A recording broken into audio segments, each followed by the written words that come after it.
No, Prometo, mi querido Fritz, que no volverá a suceder. Estará siempre presente en los comentarios de Judith.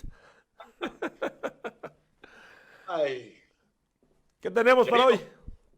querido, como no me estabas presentando, carnal, nada más me dejaste así como, ya, éntrale, güey. Pues es que ya habías entrado a la plática. ¿Cómo estás, Fritz? Pero te faltaba Fritz Gloger con su cajón desastre, la manga del Bueno, como todos guato. los miércoles, ya está con nosotros Eso. Fritz Glockner y su cajón desastre. Cada día que pasa se vuelve uno más mamila, ¿verdad? Definitivo. Te vas volviendo diva. No. ¿Eso no? Mamila. No, nunca, carnal, no. Ese es un principio básico en la existencia, nunca hacerle a la diva, porque si te conviertes en diva te resbalas demasiado. Pero Así bueno, es. querido Yuka, querido Gerardo, padrísimo escuchar a Judith. Y bueno, el día de hoy sí dije, pues si estoy sin bronca, nos conectamos para que nos veamos y no a través del teléfono, como había venido sucediendo cuando tengo que venir a la Ciudad de México.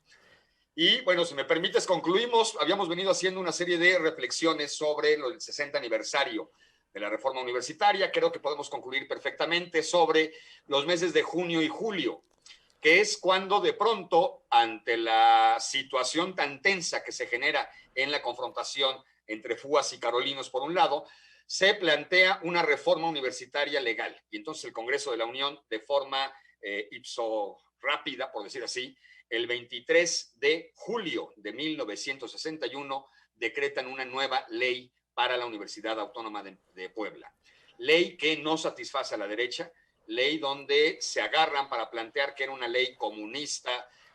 Llegan a absurdos donde Abelardo Sánchez, si no mal recuerdo el nombre, el dueño de la papelería La Tarjeta, recordarás esa enorme papelería, librería que existía, si no mal recuerdo, en la 2 Oriente y la 16 de septiembre, mi querido Yuca, cuando eras infante, iban a comprar ahí tus útiles escolares. Los útiles escolares, exactamente.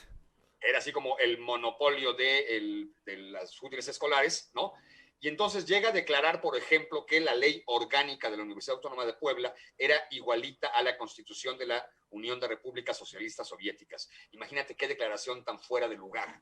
De alguna otra manera eran declaraciones de hace 60 años como las que de pronto escuchamos el día de hoy a nivel electoral, pero bueno, es otra historia. La gracia es que se indignan porque supuestamente esta nueva ley orgánica le daba el triunfo, le daba la razón a los carolinos, o sea, al avance del comunismo en Puebla. Y se organizan de una manera, wow, de una oposición donde la derecha ya no solamente ataca a los carolinos, sino empiezan a generarse discursos anti Fausto M. Ortega, gobernador del estado, y anti Gustavo Díaz Ordaz, secretario de Gobernación, y anti Adolfo López Mateos, presidente de la República, siendo que habían mantenido un discurso muy tenue frente a esta situación, pero ante este nombramiento, ante este decreto de la nueva ley orgánica, se van en contra de la yugular de estos personajes políticos. Y se genera incluso una amenaza de la posibilidad de que haya cierre de comercios, cierre de empresas y no pago de impuestos. No solamente a nivel local, sino incluso hay una convocatoria para que la derecha nacional, me suena al presente, se sume a este tipo de situaciones. Casi se regresaban a Austria a pedir que Maximiliano regresara 100 años después de emperador de México, ¿no? Casi era su discurso. La gracia es que ante esta presión, evidentemente, por órdenes presidenciales, por supuesto, se echa para atrás 5 días después. Bueno, no 5, más. Estoy como Peña Nieto, ¿no? Faltan 3, bueno, no, más 5, menos 5. La gracia es que el 4 de agosto se echa para atrás, de 1961 se echa para atrás esta reforma de ley universitaria y tranquiliza a las huestes de la derecha, pero llega a tal momento la tensión en Puebla, que eso es muy importante, del 4 de agosto de 1961 al 11 de septiembre de ese año, Puebla estuvo en sitio. O sea, el ejército patrulló las calles de Puebla. Órale. Estado de sitio. Hubo estado de sitio decretado por el ejército mexicano en Puebla. Es un dato muy importante porque nunca antes o en ninguna otra ciudad se había generado un estado de sitio donde el ejército tomara el control no solamente de la seguridad pública, no solamente, sino del propio, del poder como tal, no es que se haya sustituido al gobernador ni al presidente municipal, pero evidentemente los poderes civiles se vieron sometidos al poder militar. Y eso es un dato histórico que habría que destacar porque se cuenta poco cómo del 4 de agosto al 11 de septiembre nuestra ciudad se encontró en estado de sitio, donde, entre otras cosas, no se permitía en la calle que hubiera una convocatoria de más de 5 personas. Si estaban 5 personas reunidas en cualquier lugar de la ciudad de Puebla y llegaba un sexto, de inmediato el ejército disolvía esa posibilidad de multitud de 6 personas. ¿Me explico? Fíjate. Evidentemente, a partir del 11 de septiembre, cuando el ejército ya deja de patrullar las calles, ya se genera una negociación de alguna otra manera entre FUAS y carolinos y se regresa a clases el 11, precisamente el 11 de septiembre, todavía con un poco de vigilancia militar, que se retira exactamente el 13 de septiembre. Y aunque la normalidad no volvió al cauce de la concordia, pero de alguna otra manera se siguieron generando cierto tipo de enfrentamientos, pero ya no tan violentos como en los meses y días anteriores.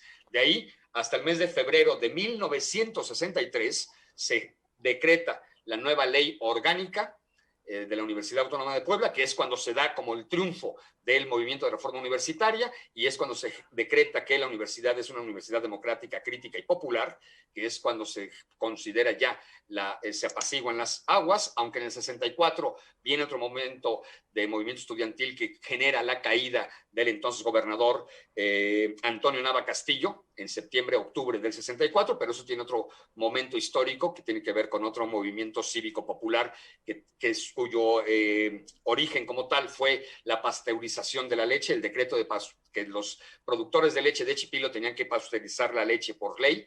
Recordarás, mi querido Yuka, en nuestra infancia llegaba el lechero con su bicicleta, con sus toneles y nos la vendían bronca, la ponían a hervir nuestras madres y nos regalaban una hermosa nata que untábamos en las conchas y sabían deliciosas. Qué rico. Pero a partir del 64 se prohíbe que se nos venda leche bronca y hasta el 73, que es cuando, sin lugar a duda, la derecha decide abandonar la Universidad Autónoma de Puebla, sintiéndose ya absolutamente derrotados, y es cuando se funda la actual Universidad Popular del Estado de Puebla, la UPAE, ya con un sesgo ideológico absolutamente que les pertenece totalmente a ellos, ¿ok? Creo que hasta aquí este recuento histórico que nos hemos aventado durante las últimas semanas, carnal, me he convertido como en el historiador. Oh, sí, pero bien, bien.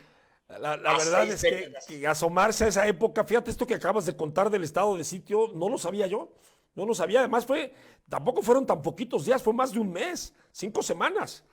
Exactamente, sí. O sea, por eso quería yo así como colocar el énfasis en una situación que evidentemente no, bueno, quienes vivieron por ahí, ¿no? Mi madre de 87 años evidentemente se acuerda, pero como que era así como parte de cierta normalidad. Pero sí, imagínate claro, la gravedad de haber entrado, como bien dices, 5 semanas en estado de sitio, que el poder militar tuviera el control del estado de Puebla. No estamos hablando de pecata minuta. Sí, no, definitivamente. Fritz, te mando un abrazo, nos escuchamos la próxima semana con otras historias del Cajón Desastre.